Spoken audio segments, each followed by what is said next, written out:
The latest 5th generation Toyota Land Cruiser only arrived in the UK last year, but there have already been some big changes, and not all of them are for the better. In this review, I'll tell you what's new, what's good, what's bad, and decide if the Land Cruiser is a great buy or if there are better options for the money. But first, a quick history lesson on the Land Cruiser, because this 4x4 has been the go-to choice for tough people in tough parts of the world for more than 70 years now. The first generation was launched way back in 1951, although it wasn't officially christened Land Cruiser until 1954, and in total more than 11 million have been sold worldwide. In some other markets there's a bit more choice when it comes to spec, including an even bigger Land Cruiser 300. In the UK we only get this Land Cruiser 250, although it's still pretty big at almost 5 metres long. But what are its rivals? Well, the Land Cruiser is about the same size as a Land Rover Defender 110, although the Defender has gone a bit upmarket these days and sits on monocoque underpinnings like most other modern SUVs, which means the shell or the body of the car provides the strength. This has an old school ladder construction like the original Defender or indeed the Ineos Grenadier. That means it's sturdier and it should stand up better to extreme off-roading and towing duties, but at the expense of on-road driving manners. So what's new? Well, there has been one fundamental change, but it's had quite a few knock-on effects. And that change is that the Land Cruiser now has mild hybrid technology. So it still has the same basic 4-cylinder 2.8 litre diesel engine under here, but now there is a 48 volt electric motor that gives an extra 16 brake horsepower and 48 pound-foot of torque. So that should make the stop-start system smoother and provide a bit of extra oomph when you're pulling it away. Although the 0-62 time for this car is 12.3 seconds, whereas it was 12 seconds before the mild hybrid tech was added, which doesn't really make sense, but we have checked those numbers with Toyota and apparently they're correct. But anyway, the main point of mild hybrid technology isn't to boost performance, it's to improve fuel economy. So is the Land Cruiser now much more efficient than it was before? In a word, no, because before the mild hybrid tech was added, fuel economy was officially 26.4 mpg, and now it is 26.4 mpg. Exactly the same, which doesn't really make any sense, but on the plus side, we have done more than 3,000 miles in this car so far, and we've been averaging around about 29 mpg, so a little bit better than the official figures suggest. So is this a case of some new tech that gives Toyota something to shout about, but that doesn't really translate into any tangible benefits for you? Well, actually it's a lot worse than that, because the battery for the mild hybrid system is under the boot floor, and that's meant that the floor has been raised up by around about 10 centimetres. Look at that.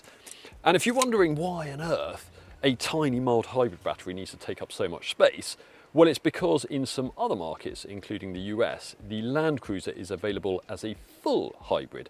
And Toyota has used the same basic packaging for that car for the much smaller mild hybrid battery, which seems a bit lazy, to be honest. Now, in a video we published last year where we tested the Land Cruiser against the Ineos Grenadier and the Land Rover Defender 110, you can watch that by clicking the link up there at the top if you want, we managed to fit 9 carry-on suitcases, these things, under this retractable tonneau cover. And you can still fit 9 cases under the tonneau cover in this mild hybrid version. It's just a bit more of a squeeze. So not catastrophic, and the Land Cruiser does still have a bigger boot than the Land Rover Defender 110, and there's also a bit of underfloor storage. Look, there's a flap here right at the boot entrance, and another one towards the rear seat back, so you can stash a few things under there if you want. But still, this step here at the entrance is quite annoying. Our photographer, who's been running this car on long-term tests for a few months now, is getting on a bit, and he's found it quite tricky to lift his heavy photography gear into this boot over that step, and also it's quite high from the floor, so certainly not ideal. But on the plus side, you do have a top hinge tailgate that is electrically operated. So unlike with the Defender, there's not a big side hinge door that you've got to swing open. And if space behind the car is really restricted, you can in fact press a small button here and open just the rear glass, which is really handy. And if you're wondering where on earth the spare wheel is, because of course it's not bolted onto the tailgate, well, it is actually underslung, which means it's strapped to the underside of the car. But there's more bad news, because the Land Cruiser previously had 7 seats as standard, and the ones on the third row here were actually a decent size. I sat in them and okay, I wouldn't have wanted to be there for hours on end, but I certainly had more knee room than I did in a Defender 110. And you might have noticed I'm talking in the past tense, and that's because those third row seats are no more. Again, because of this big battery box here on the floor. So now the Land Cruiser is a strict 5-seater. On the plus side, there is plenty of room for the 5 people it can carry. I'm just over 6 feet tall. This seat here in front is set up in my driving position. And as you can see, I have a good amount of space between my knees and the front seat backs. And also, even if I sit bolt upright, my head isn't touching the ceiling. On top of that, these side windows here are tall, they're square, they let in lots of light, they make it feel airy in here, as does this standard glass roof here. So all of that stuff is really, really positive, and foot space is pretty good too.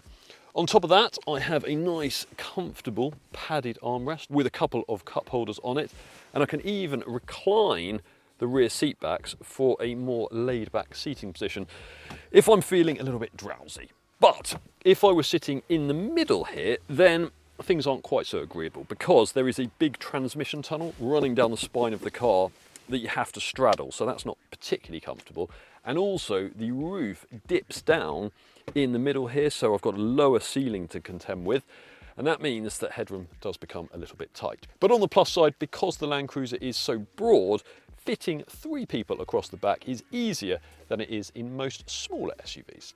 Now, unsurprisingly, the mild hybrid tech hasn't changed anything in the front here, and that means you still get a fantastic driving position, comfortable seats, everything lines up nicely, including the steering wheel, the seat and the pedals, and also the view out is absolutely fantastic. Again, these tall square side windows definitely help there, as do these upright, quite slender pillars. And also the view down the bonnet is fantastic too. Even the view out of the back isn't too bad either, and that's quite a rare thing to say about a modern SUV.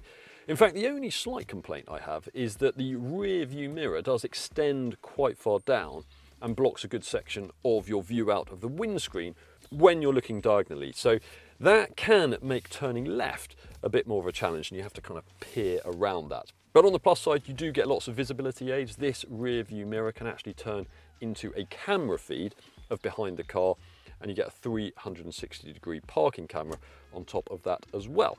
Anyway, the interior is very well designed from a usability point of view, because there aren't touch-sensitive pads or haptic controls everywhere. You've got good old-fashioned proper physical buttons, including for the off-road controls down here, and also for the air conditioning. So if I want to raise or lower the temperature, all I do is just hit a little button there, which is very handy, and I don't have to mess around with icons on the touchscreen. Now, talking of this touchscreen, it's okay. It's quite high on the dashboard, which means it's easy to see, and it's also easy to reach. And although the native operating system on it isn't as user-friendly as the one in a BMW X5 or even a Land Rover Defender, it's okay. It's fairly easy to get to grips with, and you get Apple CarPlay and Android Auto smartphone mirroring as standard, which, let's face it, you're going to be using most of the time anyway. But what about quality? Well, it certainly feels solid in here and really well put together, and it isn't as though everything's covered in hard and scratchy plastic. In fact, on the dashboard, the lower section here and the upper section is all soft to the touch, and the leather on the seats feels pretty high quality too. There is even some padding on the centre console here and on the inside of the door for your knees to stop them getting bashed around too badly when you're doing some serious off-roading. But this is a very expensive car, and there is no doubt that a Land Rover Defender, let alone road-focused rivals like the BMW X5 and the Volvo XC90, feel more upmarket, more premium, and just more expensive inside. Also, storage isn't brilliant given the size of the car, because although there are a couple of decent sized cup holders there, there's also a wireless phone charging pad. The cubby under this central armrest isn't particularly big, although it is cooled, and the door pockets are absolutely tiny. So overall, very impressive when it comes to driving position and interior usability, but nothing to write home about for storage and quality. But what's it like to drive? Now, if you're hoping the mild hybrid technology has transformed the driving experience, then it really hasn't. As I said earlier, this has the same basic 4-cylinder diesel engine as it had before, and it sounds pretty gruff, to be honest. Certainly nowhere near as smooth as the 6-cylinder engines that are available in the Land Rover Defender, and you notice that most when you're working it hard. Something you will need to do fairly often if you want to get anywhere in a hurry, because performance is pretty pedestrian, to be honest. And it's not just the noise that the engine makes, it's the vibrations you feel filtering up through the floor, through your feet and through the steering wheel that really make this feel not at all luxurious. On the plus side, the stop-start system, it's a bit quicker than it was before, although there is still a noticeable shudder when the engine switches itself on and off. In other respects, things are unchanged, which means the ride is still pretty lumpy. It's certainly nowhere near as smooth or controlled as the ride in a Defender, let alone a Audi Q7 or a BMW X5. And you can also hear the suspension working away. There are booms echoing around this interior and also noticeable shudders through the body whenever you hit anything particularly nasty like we just did there. And then there's the handling, which admittedly is better than an Ineos Grenadier's, but that's quite a low bar. And compared with most of the Land Cruiser's other rivals, this feels heavy along a country road like this. There's lots of body lean and the steering is quite vague too. And also this is fairly noisy on the motorway, not only because of the engine, but also because you hear quite a lot of wind whistling around these upright pillars and also road noise making its way inside the car. So overall, if you're looking for an SUV that is good to drive on the road, then this definitely isn't your best bet. But off-road, the news is much better, because this is as good in the rough stuff as ever. We're not even scratching the surface of what this is capable of right now, but I have driven the latest Land Cruiser off-road, admittedly before the mild hybrid tech was added, and I promise you it is seriously impressive. It doesn't have quite the ground clearance or the wading depth of the Land Rover Defender 110 with optional air suspension, but it's still pretty good on both counts. Traction is also very impressive in muddy conditions, even with the standard all-season tyres.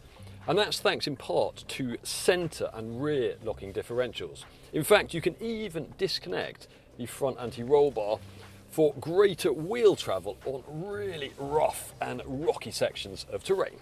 So overall, while the Land Cruiser isn't brilliant on the road, it's much, much better off it. Now, there's only one version of the passenger Land Cruiser currently on sale in the UK, and it costs £80,708, which is a lot of money. You do get lots of standard equipment. In fact, the only options you can really add are various paint colours and a dog guard. But still, that sort of money would get you a really nicely spec'd Defender 110, a car that is much more sophisticated and enjoyable to drive on the road and is available with 7 seats if you want them. True, the Land Cruiser will likely prove more reliable, and although you only get a 3-year warranty as standard, you can extend that up to a maximum of 10 years or 100,000 miles simply by getting your car serviced at a Toyota dealer according to the recommended schedule. Overall though, the Land Cruiser wasn't a brilliant choice even before the recent updates, and now it's more expensive, it's quite a lot less practical, and the mild hybrid tech doesn't add any worthwhile benefits. I'm afraid it's even harder to recommend.